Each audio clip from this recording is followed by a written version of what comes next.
Welcome back. This is video 3 for the energy unit. Alright, so this one we're going to start talking about something other than work. Kinetic energy, which is related to work. So we have something called the work kinetic energy theorem. And I wanted to take a moment to derive for you what that is. So first off, we know that a force equals mass times acceleration. I know it's net force equals ma, but we'll just go with F equals ma just for now. And the reason why is because I can replace that A with the derivative of velocity with respect to time. Once I've done that, I'm going to go through and I'm going to multiply both sides by V.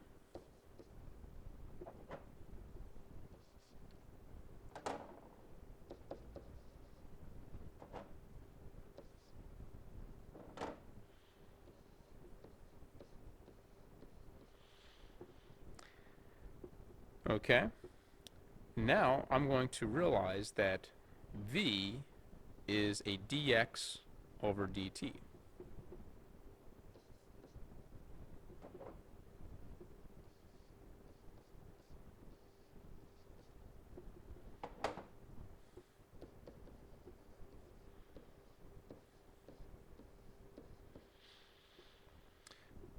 Once I've done that, I can realize that I have a dt on the bottom on both sides, which cancels out, leaving me with an f dx equals mv dv. Okay, now I can do a little more calculus. I can start to integrate both sides, and when I do that, the integral, I can start to pull out constants, so I can pull out this f, so this is going to be f times the integral of dx equals m times the integral of v dv. So when you take the integral of dx, that's the same thing as delta x. It's x minus x naught.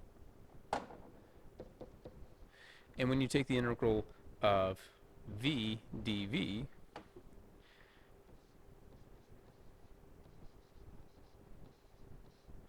you're left with 1/2 delta v squared. All right, so here's where we can start to do a little bit of math here. First off, notice that I have this force times a displacement right here. Assuming that the force and the displacement are two vectors that are parallel to each other, that is work. And then on this side, I can break this up to say 1/2 m v squared minus v naught squared. Or, taking it one step further, work equals 1/2 m v squared minus 1/2 m v naught squared. That is the work kinetic energy theorem. After doing this math, some people a lot brighter than myself decided to call this part right here, this 1/2 mv squared, kinetic energy.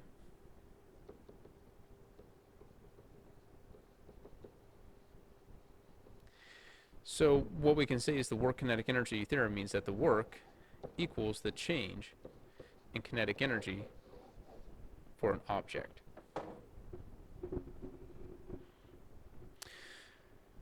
And that is the work kinetic energy theorem. And that is what kinetic energy is, 1/2 mv squared. Pretty simple. A little bit of calculus, a little bit of stuff going on here, but not too bad. Stuff that you would certainly learn at the high school calculus level. So the change in kinetic energy of an object depends on the force exerted on the object and on the displacement of the object during that interval that the force is exerted. So in other words, that's where the work side's coming from, the force times displacement.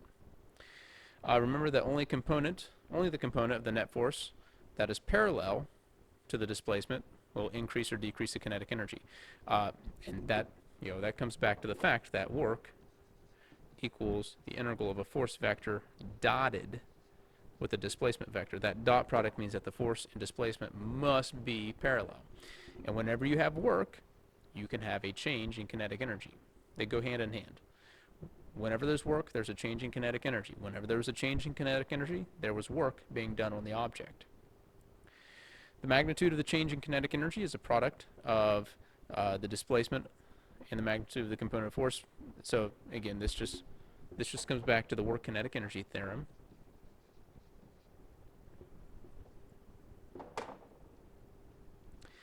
And the component of the net force exerted on an object perpendicular to the direction of displacement does not change the kinetic energy. So, it can change the direction of the motion, but really that just goes into either circular motion or projectile motion. And we'll talk more about circular motion later. So we talked about kinetic energy. Now we need to talk about potential energy. So this comes back to systems. Potential energy only exists within systems. So a system with an internal structure can have internal energy. Changes in a system's internal structure can result in changes in internal energy. So classically, an object can only have kinetic energy since potential energy requires an interaction between two or more objects. So an object can have kinetic energy. That's something moving. So if I have like a box moving, it has kinetic energy. However, if I want potential energy, I need to have a system of objects that are interacting. That gives me my potential energy.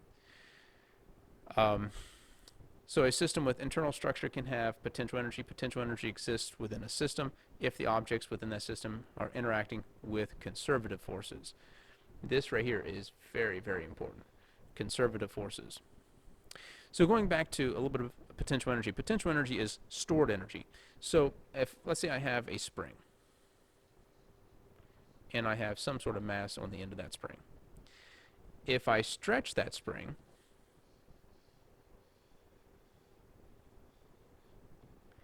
I am storing potential energy in it. So if my hand is holding that spring out, where it's stretched out, there is energy stored inside that spring. So we have to figure out what the system is. Well, this right here is a mass spring system. So in this mass spring system, I see that the spring and the mass are interacting with each other. So there's some sort of elastic force. And because I've changed that system by stretching it, I have stored potential energy within that mass spring system. All right, so potential energy exists with a system, within a system if the objects within that system interact with conservative forces. So we need to talk about what conservative forces are. A conservative force is a force with the property that the work done in moving a particle between 2 points is independent of the path taken.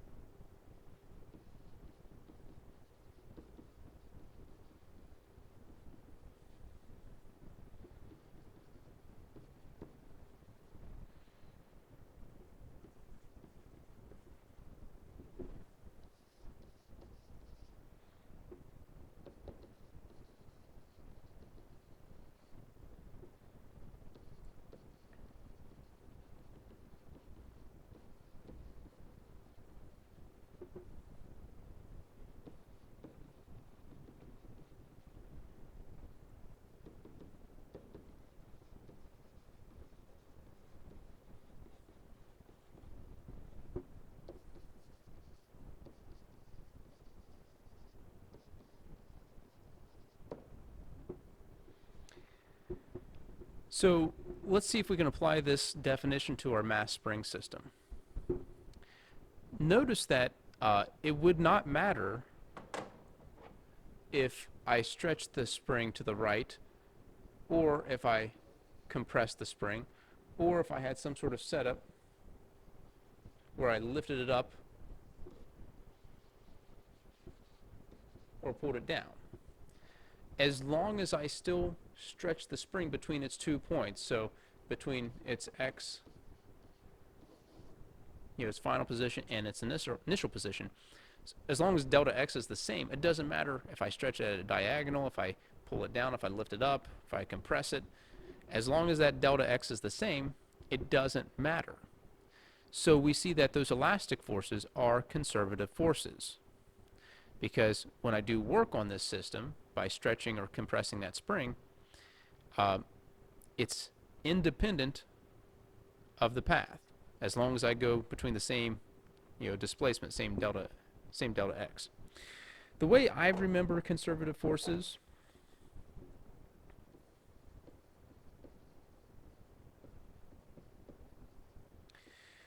for me, these are forces that try to bring the system back to its initial state.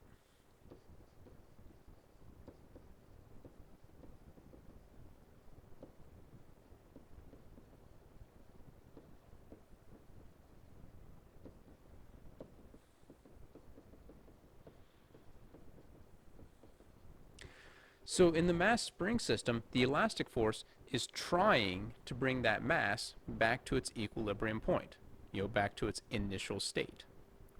Gravity would be a conservative force, because when you lift something off the ground, gravity is a force trying to take that object and put it back on the ground.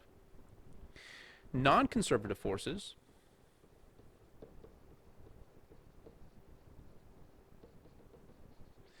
then are forces that will remove energy from a system.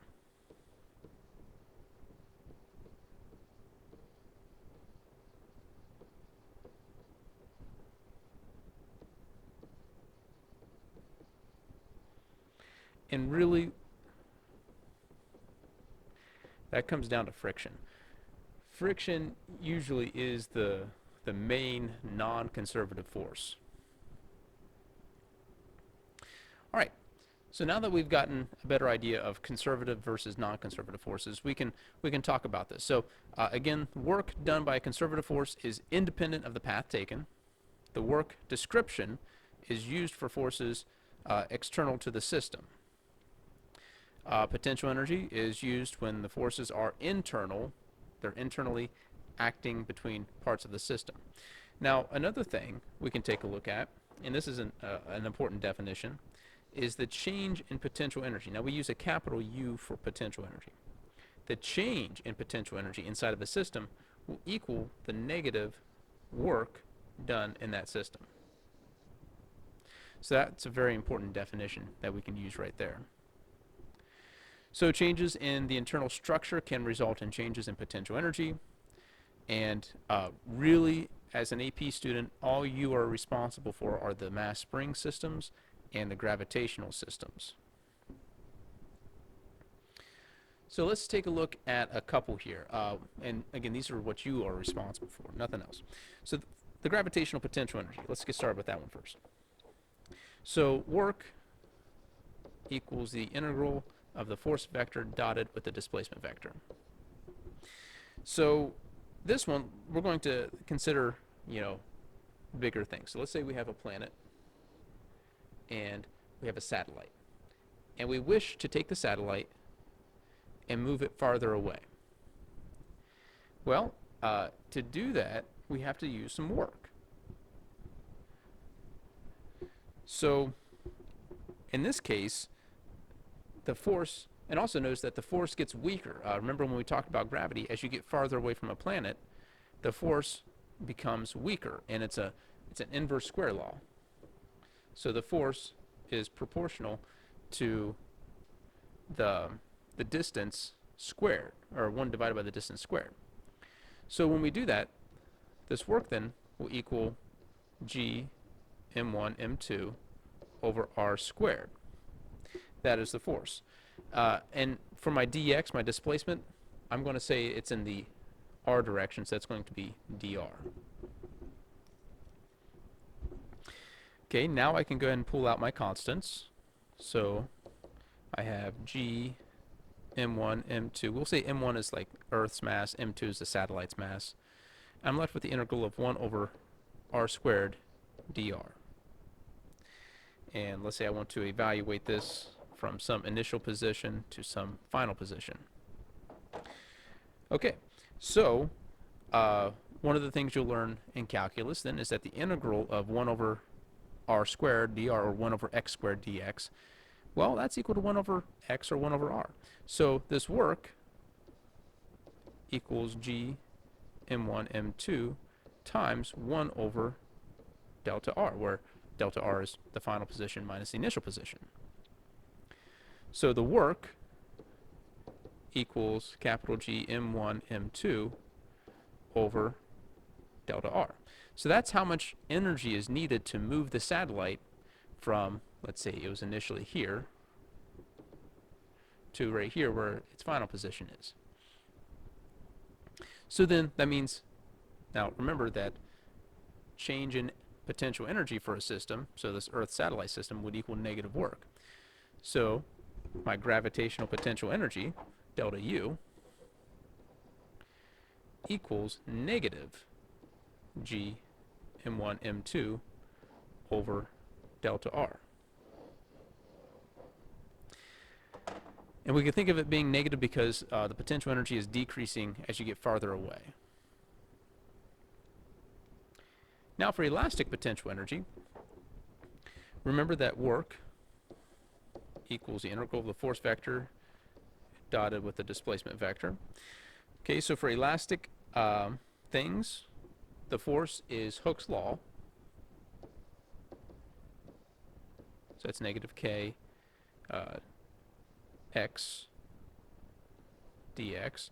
So when I evaluate this, work equals negative k x dx. I'm going to evaluate it from initial position to a final position.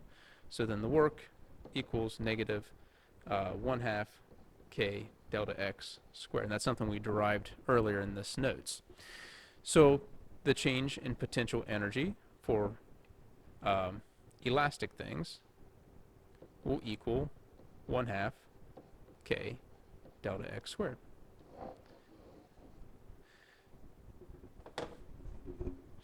So to finish up this video then, the internal energy of a system includes the kinetic energy of the objects that make up the system and the potential energy of the configuration of the objects that make up the system.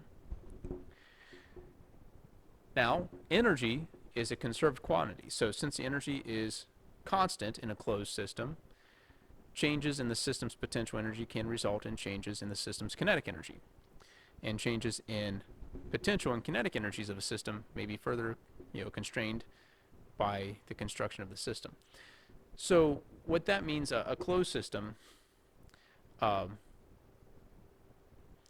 we take a look at the Earth satellite problem up here, that is a closed system because we're not considering anything outside. We're not considering an asteroid coming in and striking that satellite. For the elastic potential energy, the mass spring system is a closed system because we're not considering anything else. We're not considering friction or anything else in that. But we'll discuss more about systems in our next video.